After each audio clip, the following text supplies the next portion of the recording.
Okay, good. Hello, I'm RexBlack, president of RBCS. We are a worldwide testing and quality assurance firm serving clients ranging from small startups to Fortune 20 global enterprises. Since 1994, RBCS has delivered insight and confidence to hundreds of clients around the world.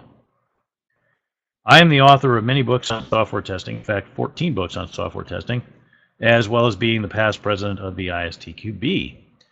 I am also, and more relevant for this particular presentation, the project manager of the A4Q Selenium Tester Foundation project. And so what I'm going to do here over the next few minutes is give you a brief introduction to what that certification is about and what the training is about, and why we think it's going to be really valuable to professional testers around the world over the coming years.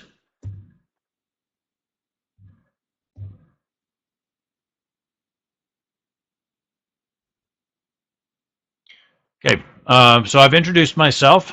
Another thing I'll add about my background is, in addition to being the project manager of the A4Q Selenium development work, I was also the project manager and technical editor for the recent 2018 foundation level syllabus update for ISTQB. So I've been a busy guy creating and updating certifications this year.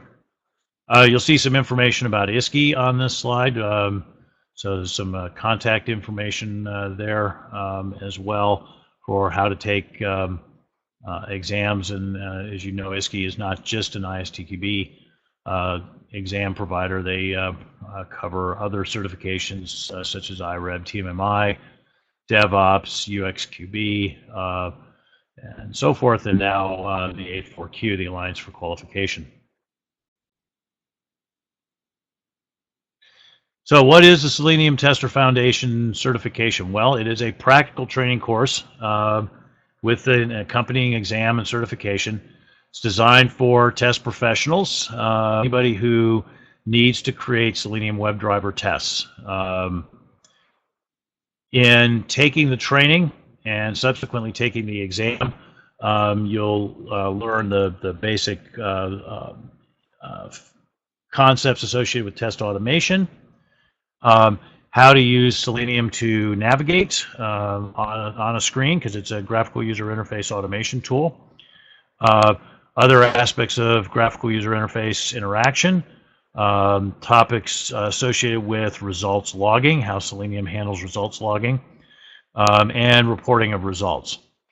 The training is a 3-day course, and it's really 100% practical. There's a lecture, but the lecture is all about concepts that you must know to be effective as a Selenium automator. You get demonstrations of the instructor showing you how to do things using Selenium, and you do hands-on exercises. And these demonstrations and hands-on exercises are conducted using an Oracle VirtualBox tool virtual machine, which is provided to you. It's yours to keep for forever, basically. That you would have to, of course, update it over time, but it provides you with the ability to leave the classroom with that virtual machine installed on your PC and continue to practice at home at your own pace. And we think that's a really big value. I mean, if you were to go in and take the course in a classroom that had pre-equipped computers that weren't yours, you could do the same kinds of hands-on things perhaps, but when you left, you would not have access to that same environment. Here you're going to have access to that environment. You can take it home to do homework and additional study each evening after the class. You can take it with you after the class and continue to study. So we think that's a huge value. We're quite proud of it. We did a lot of work to get that virtual machine set up just the way it needs to be for this classroom experience. So you take the Selenium Tester Foundation course, what does that mean? What are you going to be able to do? Well, you will be able to leave having had the experience of creating and running Selenium WebDriver tests. You will have done that yourself on, as I said, on your own computer inside this virtual machine. The virtual machine is running Linux. So you'll have had that hands-on experience, and that's transferable to other operating systems, Windows and so forth. It's not a Linux training per se, just the environment in which you happen to be working is a Linux environment. The exercises have solutions provided and instructions on how to do those, so you'll be able to follow along. You'll be able to know you got it right. So you really can be confident that when you leave, you're going to be able to go back to your place of work, actually able to build and run tests using Selenium WebDriver. Not just, oh, I saw someone do that one time and maybe I could figure it out, or let me spend hours and hours Googling things to try to figure out how to do it. No, you will have actually done it. In addition, not only will we, in that course, teach you how to build the Selenium WebDriver tests, we'll also teach you how to build them in a way that's maintainable. All too often what happens with automation is that people build collections of automated tests, and they're not maintainable. And so what happens is that over time, the testers have to spend more and more of their time updating the tests every time the slightest thing changes, and pretty quick they're not adding any new tests. They're just updating the existing tests. So that's classic problem with maintainability of test automation, and we want to teach in this course, and we do teach in this course, how to avoid those kinds of mistakes. We'll also help you better understand how to choose tools and implement tools, again, so that you avoid any sort of costly mistakes. Test automation mistakes often are not obviously mistakes at the time. I mean, it's not like, if you drop a glass and the glass falls, hits the ground, and breaks, you go, ooh, that was a mistake, and it's immediately obvious as a mistake.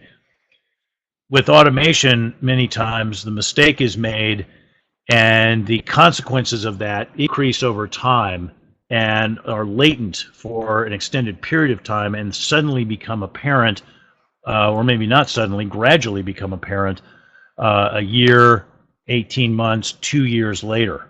It's not at all unusual for me to go in and work with clients when I'm doing assessments and find that they have a failed automation effort on their hands, and it has been failed. It has failed for, it failed years in the past in some cases, but they're still trying to prop it up because they don't realize how completely broken it is. So we want to help you avoid that kind of trap.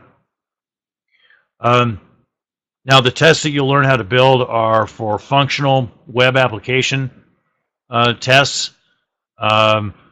We're not covering issues of performance testing here. We're covering functionality. So if you've got a web application and you need to automate using Selenium, this course is definitely applicable for that.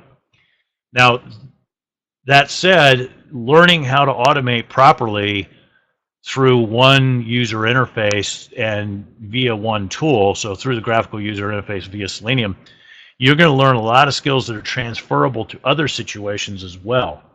Like if you were to be testing mobile apps with, say, Appium or something like that, there's going to be transferability of the skills into that situation. What I found as a consultant is that people who have successfully done automation for 5 or more years really can just transfer those skills into a lot of other settings. So by becoming a Selenium test automation expert, then that you'll have a skill that's transferable into other situations. Now, of course, I don't want to imply that after 3 days you will be walking out a Selenium test automation expert. You will be a novice, but you will be in a position to become an expert. We will have pointed you in the right direction and given you the skills that you need to get there. Now, when we set out to build the exam, we wanted to keep it simple and familiar. So the exam is, for those of you who've taken an iSTQB exam, going to be something that you're very familiar with. That's 60 minutes long, 40 questions long, and the questions are all multiple choice. So very much the standard iSTQB approach to taking an exam. So you may be asking yourself at this point, should I do this? Well, is it for you? Well, I would say that if you are an experienced automator, but you don't know automation with Selenium, and you want to learn that, this would be great for you, whether you've got GUI test automation experience or non-GUI test automation experience. If you want to come and learn how to transfer that test automation experience over into Selenium, this would be a great way for you to do that. Now, what if you have no test automation experience at all? Great, it's for you too. We designed it, the course and the certification, to be accessible to all three main audiences: people with no test automation experience who want to learn how to automate in Selenium, people with some GUI test automation experience who want to learn how to automate in Selenium, and people with non-GUI test automation experience who want to learn how to automate in Selenium. So if you want to have a basic hands-on knowledge of Selenium, you want to walk out of that class ready to go back to work and put those concepts into practice in your organization, then this class is for you. Now, you don't have to be exceptionally technical to take the class. So you certainly don't have to come in there being an experienced programmer or anything like that. But general knowledge of basic programming concepts, scripting language, ideally Python, which is what we're going to use, but other scripting languages are okay. Some general knowledge of that, not necessarily like, oh, I write Python scripts all the time, but you shouldn't be intimidated by technology. You are going to be hands-on. Now, we're going to show you along the way. You're going to get demonstrations and so forth. So, you are going to get a fair amount of hand-holding as you go. But, it's kind of like learning how to swim. You got to jump in the water, and you got to be willing to paddle around and take some chances, learning the strokes and so forth. If you are intimidated by technology, then that's going to be a challenge. Now, that said, if you're intimidated by technology, you probably have a bigger problem as a professional tester than this course, because as I'm sure you've noticed, the trend is towards more and more technical knowledge in testers. So to the extent that you're saying, well, I'm a domain expert and I don't want to learn XYZ technologies, you're really setting yourself up for some bad experiences, because with Agile and DevOps and so forth, the trend really is towards requiring testers to have that level of technical knowledge to be able to look at code and automate tests and understand scripting languages and so forth. So, consider this course, if you're not already getting technical, a great way to start getting more technical in your career.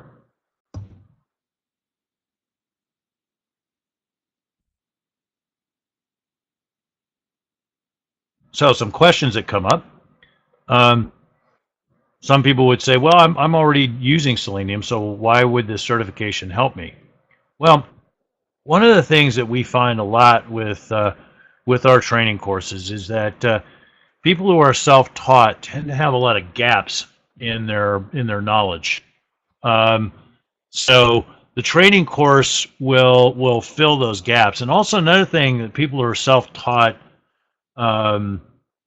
often learn bad habits. They come up with an approach that seems to work to do something, but then when when examined more closely, it turns out that that's actually not a best practice; it's a worst practice. It's a bad habit, as I said.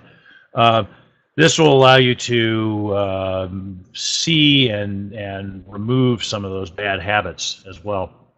And then, of course, the certification will prove that you have a mastery of the topic. So having taken the course and passed the exam, you'll be able to say, see, yeah, I do actually know this. It's not just, me saying that I know how to do this.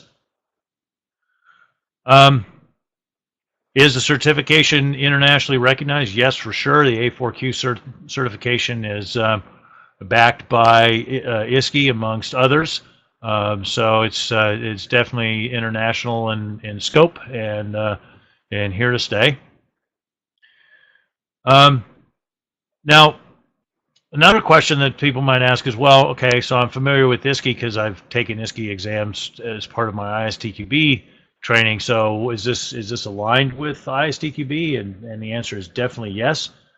As we were writing the syllabus, we were careful to make sure not to contradict or extensively overlap anything in the iSTQB program. And we were especially careful to look at the Advanced Test Automation Engineering certification, which we think is a valuable resource. We're well aligned with that. We're complementing that certification, and really would encourage you to go get that certification. A perfect sort of triple of certifications would be the Foundation 2018 certification, the A4Q Selenium Tester Foundation certification, and the iSTQB Advanced Test Automation Engineering certification. I think that'd make you a very powerful and well-rounded test automation person. And if you're working in Agile, then I'd encourage you to add to that the Agile Tester Foundation certification. And RBCS offers all 4 of those courses. We support all 4 of those certifications. We have the training available both live and virtual. So if you're outside the United States and you want to attend an RBCS training, and you're like, well, but I can't get to the United States, no big deal. We'll bring it to you via a webinar style format. Now, sometimes people ask about Python, like, so why are you using Python? Well, shouldn't it be Java? Or I'm not using Python. I'm not going to use Python. So why would I want this course? Well, the thing to keep in mind about Python, there are 2 important things here. Python is, according to Stack Overflow, which is a very reputable online source of information for programmers, Python is the biggest language, the most widely used language, outranking Java, and it is the fastest growing language. Java is, in fact, in slight decline. If you look at the Stack Overflow graph, there's a graph that you can find out on the Stack Overflow site that discusses Python versus Java and programming languages in general, popular programming languages. You'll see that Java is actually on somewhat of a downhill slope. Now, obviously, there's still a huge amount of Java out there. We don't expect it to go away, but you have to pick one or the other. Pick the bigger growing language, not the somewhat smaller and declining language. Yes. Now, another thing that's valuable about using Python versus Java is Java is a full-blown object-oriented programming language. Now, yes, it has some training wheels strapped on it, so it's not quite as daunting as, say, C++. But it's daunting. I mean, I learned C++ about a little over a decade ago, and it was tough. And that, I'm saying that as somebody with a software engineering degree, who actually, I paid my way through college doing Fortran and C programming. So I've written a lot of code, and it was still a challenge for me to learn how to write object-oriented code. So have we done this training using Java, that would really reduce the set of people to whom the training would be accessible, because it really sets the bar higher for for technical knowledge. Now, as I was saying before, you do need to be technical these days as a tester, but we didn't want to set the bar any higher than it absolutely had to be with respect to technical skills. Now, you might say, well, okay, be that as it may, I'm not currently using Python. I'm not planning on using Python anytime in the near future. No big deal. Python is just a scripting language. So scripting languages are basically procedural programming languages, but with a lot of simplifications that make them easier to use than, say, a procedural language like C or Fortran or COBOL or any of those old school procedural programming languages. So the knowledge that you gain in terms of doing Python scripting is transferable over to other scripting languages, and indeed even over to some extent to procedural languages. So really, as I was saying before, if you're not a very technical person right now and you're looking for a way to continue that metaphor, kind of jump in the pool and start learning how to swim in the technology pool, Python is a great place to do that, and there's all sorts of great resources available too, books and so forth on it. So you can get a book and study Python, and again, that knowledge won't just be Python specific; it'll be applicable to lots of different settings.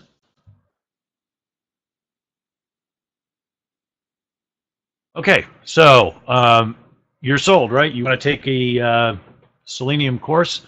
Well, good news, we have one on the schedule now. Previously we had we were going to offer it at a conference, but we've now decided to make it more broadly available by offering it as a virtual class. So if you're in Europe, you're in Ukraine, anywhere from Russia to Ukraine to Spain, Portugal, UK, this class will be accessible to you. No travel required. You just log in and take the virtual class. So we're going to be running that week of October 21st. If you go to rbcs-us.com and sign up, we'll be happy to see you there. We think it's going to be a great first kickoff to this training and to the Selenium program in the United States and around the world, and we'd be excited to have you as part of that.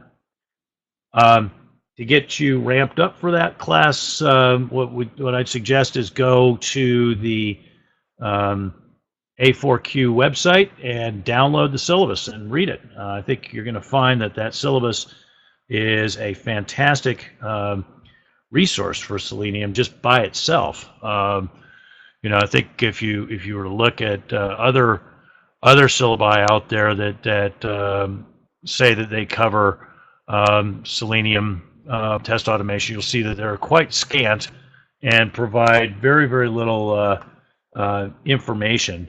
And really, in an attempt to kind of gain any sort of value from those other syllabi, you'd actually have to do something that's not always a great idea, which is to Google around a web search for explanations of the concepts that are brought up. And as you may well know, that the internet is full of ideas, and some of those ideas are really bad. So what we've tried to do is curate the concepts, and we feel like that the syllabus is a great curation of the proven best practices of Selenium. Okay. So thank you for your attention. You see here some links, links for iSQI via various coordinates, and also links for RBCS. You can see our Twitter, Facebook, LinkedIn, YouTube, and web coordinates there.